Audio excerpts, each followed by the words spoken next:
It's been a rough past 2 seasons for Abe Lucas dealing with injuries, but now healthy, he's happy to be learning a new offense that may be recommitting to a physical ground game. We're going to be breaking it all down here on our Wednesday edition of Locked On Seahawks.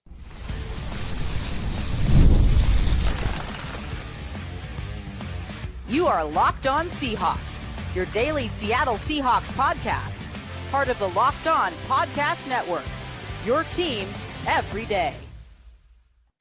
Greetings, 12. This is Corbin Smith, host of the Locked On Seahawks podcast, your daily Seahawks podcast, part of the Locked On Podcast Network, your team every day. Glad to be joined, as always, by my co-host in crime, Rob Rang. And a special thanks to each and every one of the 12s out there. Thank you, as always, for making Locked On Seahawks your first listen 5 days a week. We greatly appreciate it. The Seahawks hosting their second open OTA, the fifth OTA overall. On Wednesday, we are going to be diving into everything that took place in the field, offense, defense, injury front, you name it. We've got you covered on a jam-packed episode. Coming your way courtesy of FanDuel. Right now, new customers can get $200 in bonus bets when your first $5 bet wins. Now for your lead story here on our Wednesday edition of Locked On Seahawks. The last 2 years have been incredibly difficult for former third-round pick Abraham Lucas. He's missed 22 combined regular season games due to lingering knee issues. He had surgery in the offseason leading up to the 2024 campaign, was on the PUP list, missed the first 9 games before he finally returned. And he famously or infamously, however you want to look at it, said that he had a flat tire last year while he was playing. Still was not quite there. He made sure to let us know today, though, that that tire is indeed inflated again, and he's feeling really good about where he's at physically and getting to participate in OTAs. Here's a real quick response that we got today post-practice during a press conference with Abe Lucas. Take a listen. As opposed to like last year, like night and day. Yeah. No, I mean, it helps when you're not in a brace and you can actually walk without crutches. So, I mean, and you guys have seen, I mean, I post on social media, me lifting and stuff like that. It sends everybody into a frenzy, which I think is kind of funny. But I'm doing good work, so I'm excited about it. Short and straight to the point. He doesn't have a brace on. He can actually walk without crutches. He's running around, and he's getting to see everybody go in a frenzy on social media. There's no way he weighs 325 pounds. He weighs 325 pounds. He made sure to reaffirm that today to all the fans who think he weighs 280. He's just a really lean, well-built 325 pounds. Rob, it is certainly exciting to see Abe Lucas on the field, moving really well, nimble. He looks like the player we saw his rookie year before these knee issues bogged him down the last couple of seasons. And he's got that quiet confidence back that he's now in the field. He's getting to learn this new Clint Kubiak offense, working with an experienced line coach in John Benton. There's a lot to be excited about, but I think first and foremost, it's got to be the fact that he's got a clean bill of health.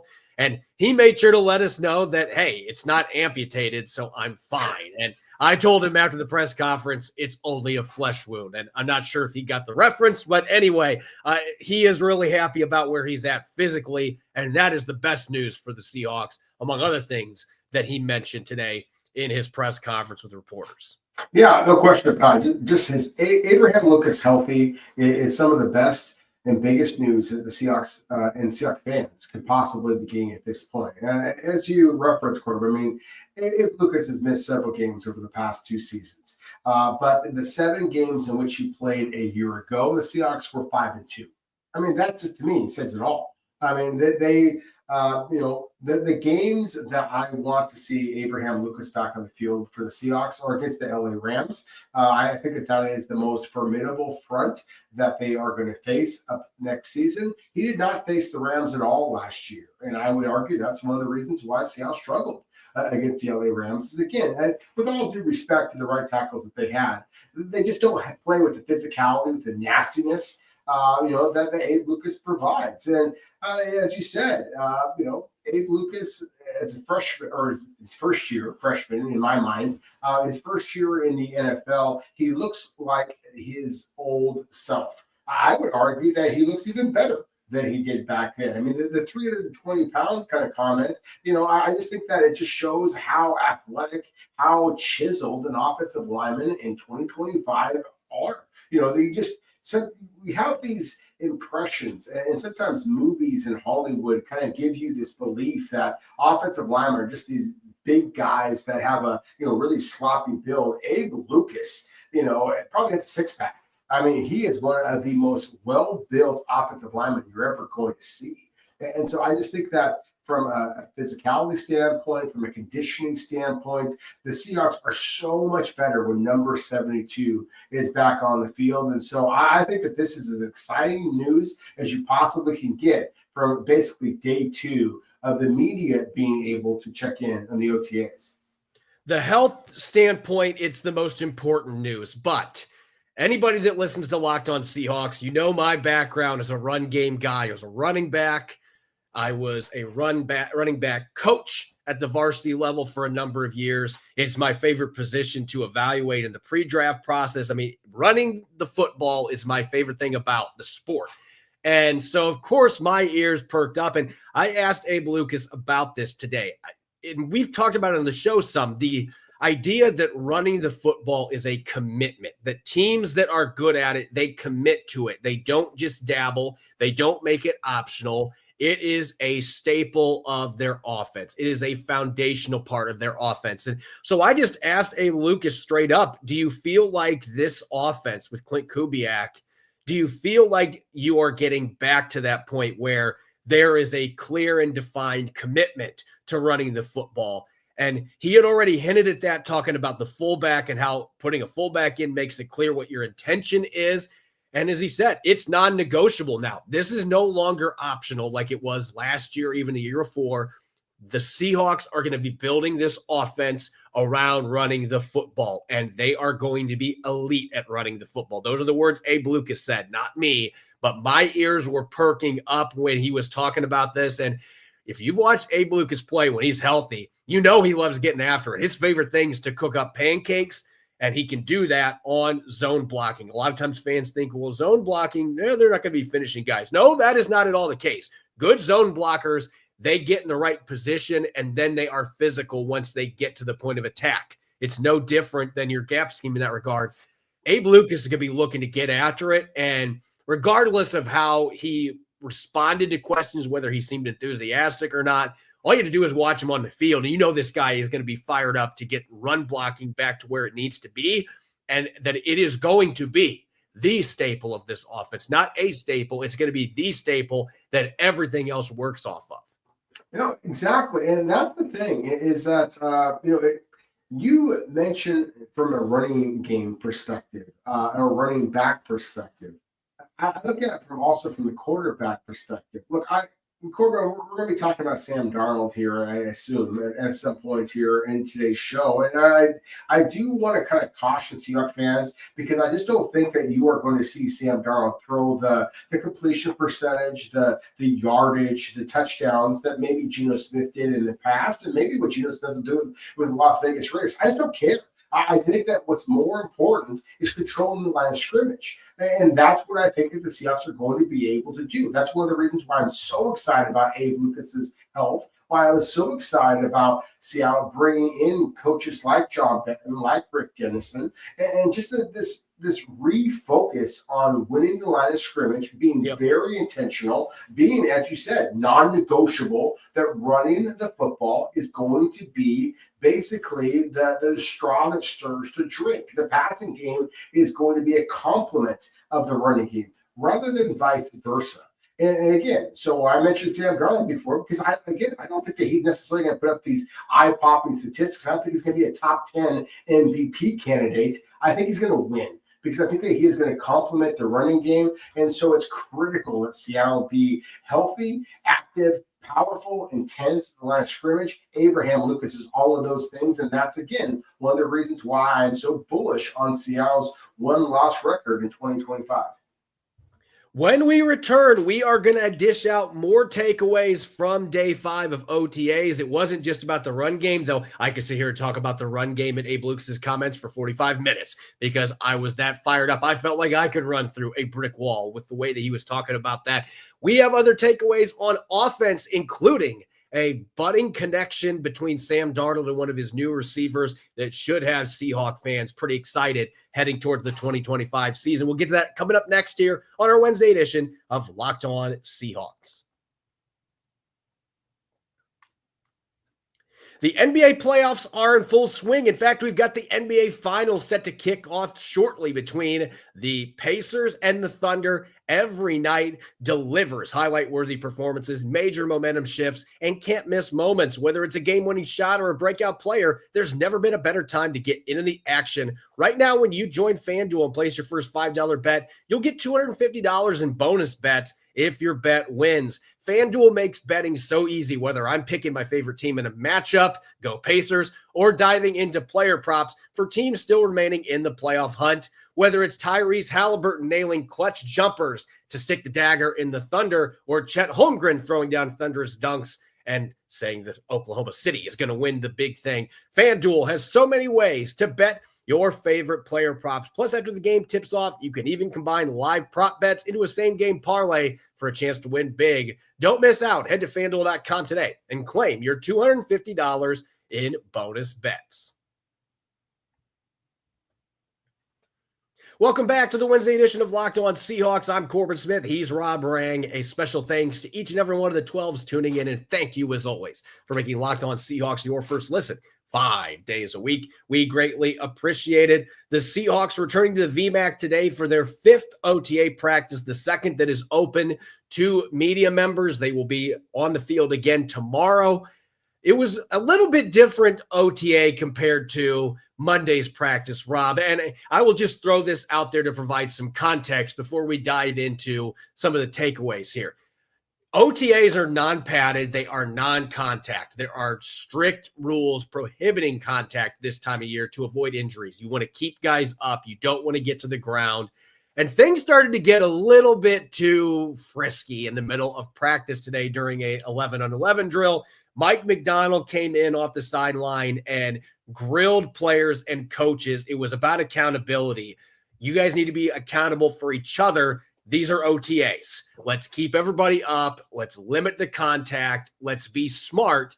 After that point, there was a lot of walkthrough and there was a lot of install where offense was just running plays on air. The defense was installing stuff on air on the other field. And I don't think that was a coincidence with what Mike McDonald had said there. Maybe that was what they originally were already planning, but I wouldn't be surprised if that was a pivot during the middle of practice just because things did start to get a little bit testy. And as we learned with Pete Carroll's Seahawks, you don't want that to go too far because you can lose draft picks and you can be penalized for that. So just some context, there was a lot of walkthrough today. So not quite as many plays on the field that we can dive into as we had in Monday's practice. But that doesn't mean that there weren't things that stood out. And I want to start off talking about a budding relationship between Sam Darnold and one of his new receivers, and that being Cooper Kupp. This should excite Seahawks fans. And obviously, Kupp coming back to the Pacific Northwest, a lot of Seahawks fans were fired up about that to begin with. And he's had some injuries the last couple of years that have limited his production. And yet, he is still very much one of the best route running receivers you're going to find out there. And in the last 2 OTAs, Sam Darnold has hooked up with him not once, not twice, not 3 times, 4 times for touchdown passes during either 7-on-7 or team drills. He has been looking for number 10 frequently, and he has been connecting with him the vast majority of the time. It already seems like the two of them are starting to figure out what the other one is good at, how they do things, particularly the quarterback to receiver connection, knowing what Cooper Kupp's going to do. And in this offense that has a lot of similarities to the one that Kupp played in LA, at least from routes that are being ran, I think that is a very encouraging development at this stage of the offseason with these guys only being teammates for a couple of months and really only getting on-field reps for the last couple of weeks. Yeah, no question about it. I mean, again, as excited as I am about Abraham Lucas and his return to health and what a huge impact that it can be, I also think that there's no way that the Seahawks team is going forward and being a playoff contender, and perhaps even a Super Bowl contender, unless that connection between Sam Darnold and Cooper Kupp is absolutely on point. And, I've been a little bit critical of the Seahawks in the wide receiver position. To me, the lack of proven depth behind Cooper Kupp, behind Jackson Smith-Njigba, Marquez Valdez-Scantling as well. I think that that is a concern. And I basically kind of just raised some red flags about what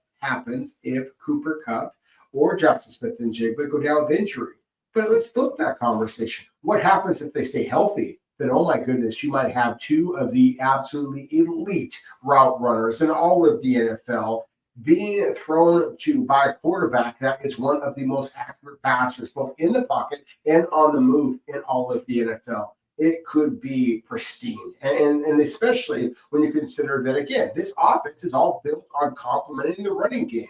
So if Abraham Lucas is healthy and if the Seahawks are able to run the ball much more effectively than they were a year ago, I absolutely expect that to be the case, then I do think that you are going to see Cooper Kupp put up better numbers than we have seen since he just won the Triple Crown as a wide receiver in terms of receptions, in terms of receiving yards, in terms of receiving touchdowns that helped the LA Rams win the Super Bowl just a couple of seasons ago. So, yeah, Corbin, I mean, as excited as you possibly can be about the budding rapport between Sam Darnold and Cooper Kupp at that receiver position. 4 touchdowns in 2 practices.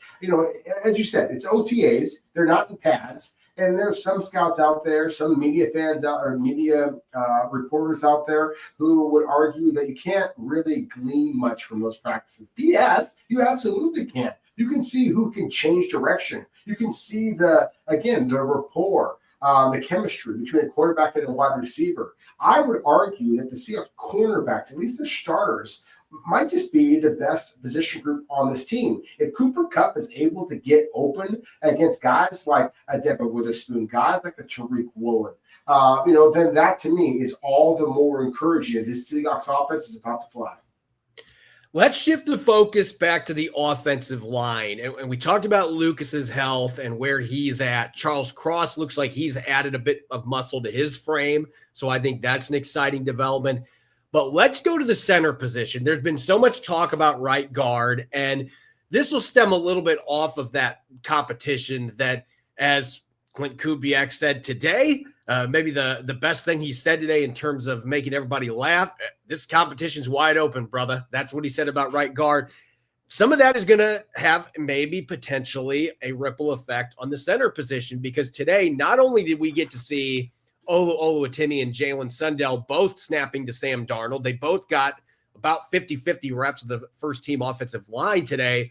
We also got to see maybe a new contender throwing his hat in the ring, and this is something that we've wondered if the Seahawks were going to do dating back to the middle of last season when Christian Haynes was not getting on the field and there was questions about Connor Williams, then he ended up abruptly retiring. Christian Haynes today took some snaps at the center position, did several of them under center, a couple shotgun snaps, and looked pretty good doing it. And it's a position that he's only really had a chance to do at the Senior Bowl a couple years ago, but he really hasn't played there. But I do find that to be kind of a fascinating development here, because we don't know where he fits in the right guard competition. He was getting the first team snaps on Monday. He got some today, but you also saw more Anthony Bradford today at the right guard spot. Are the Seahawks maybe potentially interested in really seeing what he can do at center? That to me adds a lot more intrigue now to that position group along with the right guard spot. No question about it. I mean, again, right guard is obviously a position that everybody is going to be focusing in on. But look at Christian Haynes kind of flexing. There have been some questions about, just his want to, his physical strength. His mental ability, all that. I mean, if he is able to make a successful transition to center, or even just prove that he can play that spot in a pinch and perhaps compete for that right guard spot, but then again, slide over if there's a type of injury. Again, that's going to answer all of the questions that people have about Christian Haynes. So to me, that is another exciting development here that we are seeing in the interior of the offensive line. One of the things that I was excited about and reading in your report at EmeraldSpectrum.com was just the idea that, just the fact that we saw a return to health, return on the field of a couple of players in the linebacker. I want to just kind of shift to the defensive side of the ball for a moment. Both the linebackers, Ernest Jones and DeMarcus Lawrence. So to me, that is very much a big story here that we got to illuminate a little bit more on. So you were there on the field and watching, of course. What did you see from Ernest Jones and DeMarcus Lawrence? So first off, Ernest Jones, he was in a jersey. He had his helmet. He did some individual drills. He did not participate in any of the team stuff. No 7-on-7, no 11-on-11. He's coming off of a knee cleanup this offseason. So I think the Seahawks are just very slowly working him back towards being ready to do all those things. And I think by training camp, he should be absolutely 100% ready to go. But there's no reason in early June to be rushing that. DeMarcus Lawrence, from my understanding, this was not injury related. He just wasn't there on Monday. He was doing everything today. He was doing team. He was doing 7-on-7. I got to watch him do some drill work with defensive line coaches. He looked spry. He looked healthy. So that's really good news for the Seahawks. And the fact that you've got all of your offensive linemen out there playing on the field. You've got all your receivers. You've got all your tight ends. Jarick Young went down today briefly, but I think he's going to be okay. We didn't receive any updates on him, but tried to dive for a catch and came up a little bit gimpy, but I think he's going to be fine. So the fact of the matter is that this is a pretty healthy team right now. Knock on wood, they're pretty healthy, and you're getting a very large majority of your players participating. Again, today, I think there was 85 guys that were out there that were practicing in some capacity, and that's really good news. I don't know if Riley Mills did anything other than just stand around like he's been doing, but I did see him carrying a helmet. Maybe it was a veteran's helmet, but who knows what that means. I didn't get a chance to look over there in individual drills and see if he was doing anything, but maybe they had him doing some walkthrough stuff with his helmet on. I am going to be paying a little closer attention to that tomorrow at the practice field, but certainly getting a couple of these defenders back, that'll ease the mind of some fans wondering, well, where they at health-wise. Nwosu is going to be the one that we have the biggest questions about, whether he's going to be ready for training camp. Lawrence is clearly good to go. We just got to see where Jones is at, but I'm expecting that he's going to be good to go when training camp gets here as well. Seahawks are just going to be slow playing that. You did have Torrey Horton not doing anything today, from my understanding. He was just standing on the sideline with his jersey on, but they're going to be really slow playing that too to make sure that he's fully good to go as well. But I think from a health perspective that the Seahawks are in pretty good shape. We're going to stick at the defensive side of the football when we come back. Some more takeaways from today's OTAs, including another free agent signee for this year's class in the secondary that is making some waves during OTAs. We'll get to that coming up next here on our Wednesday edition of Locked On Seahawks.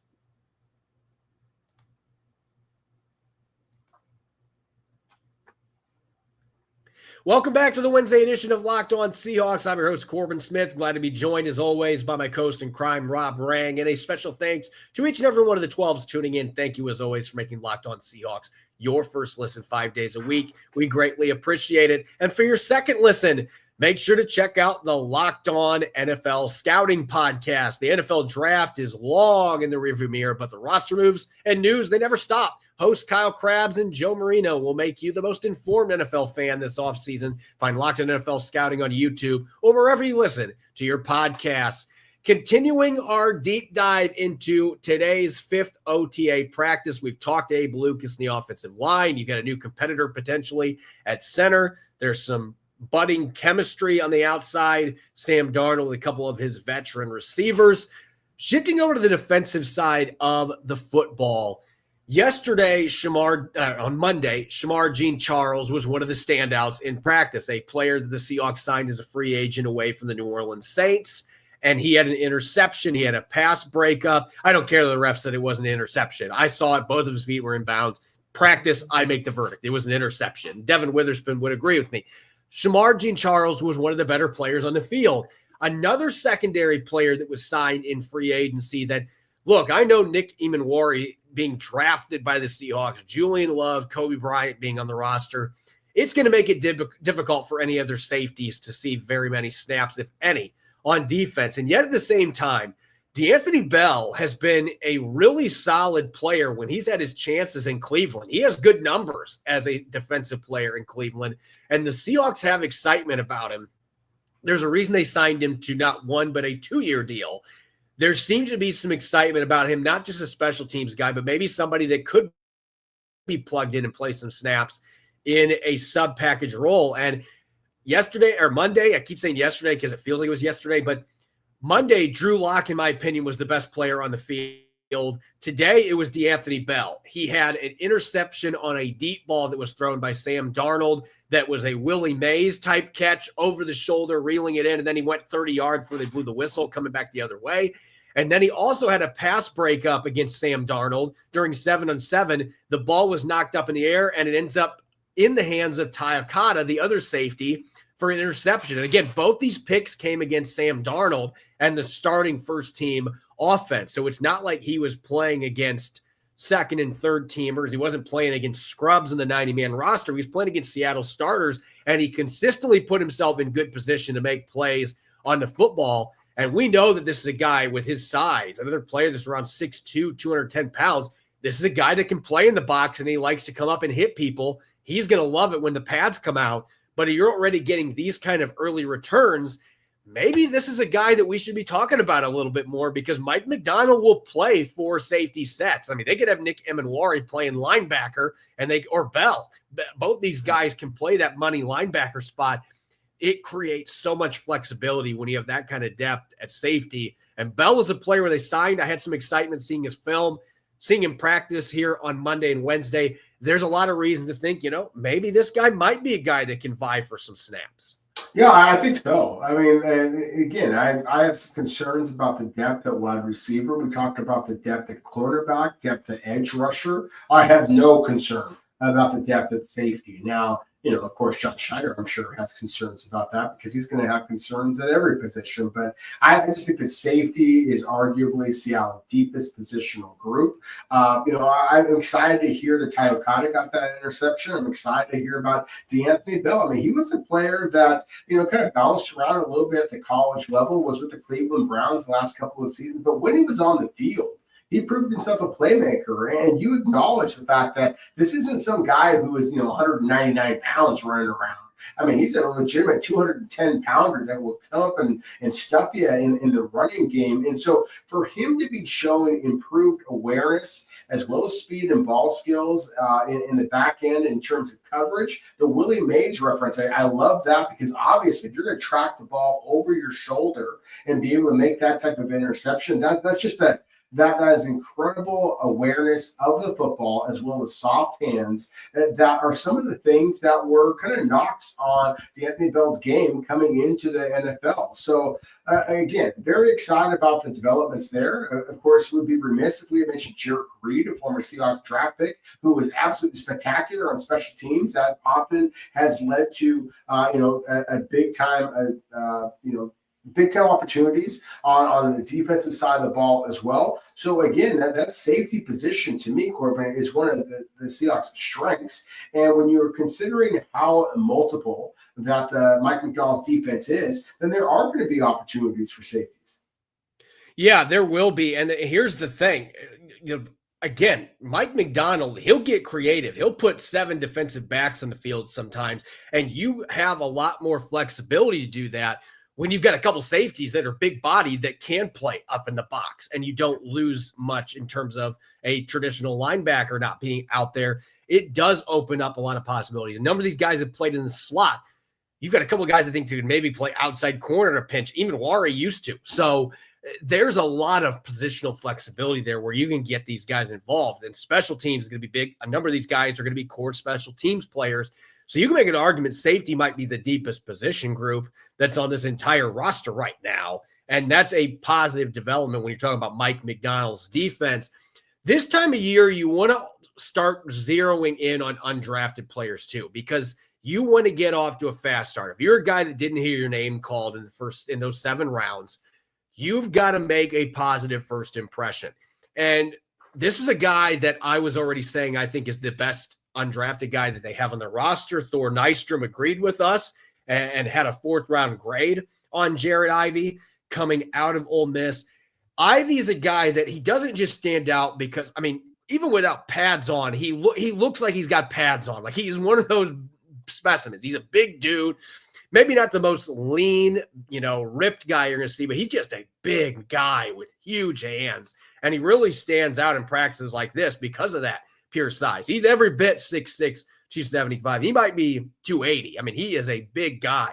But what I'm really excited about, you can't evaluate defensive linemen much this time of year because of the lack of contact. And you're not really getting tested going against offensive linemen. There's not anything going on in the trenches. And yet, we get to see some awareness from this guy today. Seattle was running a bubble screen, and he quickly caught on to what was going on, got his big hands, about long arms, got his big hands out there, got a paw on the football and knocked it down. And then a couple plays later, he threw his hands up again and knocked down another pass, this time from Sam Darnold, swatted it away. So you're seeing the awareness to be able to do that. And then he had another pass rush where, again, you can't really evaluate things, but he made a really quick slant, rocketed inside, and you could hear the defensive line coach on the sideline just screaming in applause. It was not upset. Like, he was fired up. He's like, one heck of a pass rush there by Ivy.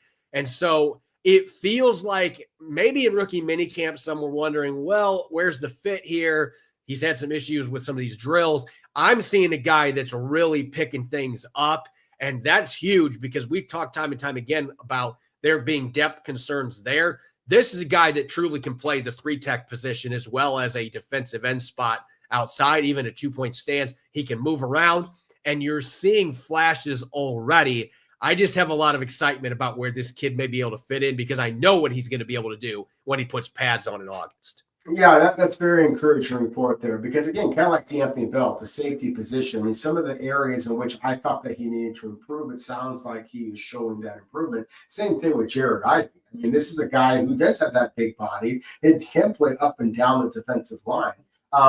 But he also was a guy that sometimes just overwhelmed people with his size, and physicality, but not necessarily was going to be a guy that would wow you with his athleticism, not necessarily his awareness as well. I think that his time at Ole Miss, going up against Lane Kiffin's offense that so often would throw those bubble screens and things like that, obviously that is paying off here with his awareness that he showed in that particular snap, as you mentioned, and batting down the ball, and as well as the quickness that he showed in that pass rush. Again, obviously, without pads on, then you can't really evaluate the line of scrimmage fully. But what you can see is juice. You can see awareness. And so for Jared Ivey's undrafted free agent to already be showing that type of potential, that's exactly what you want to be doing if you're an undrafted free agent trying to make an impression on an NFL coaching staff.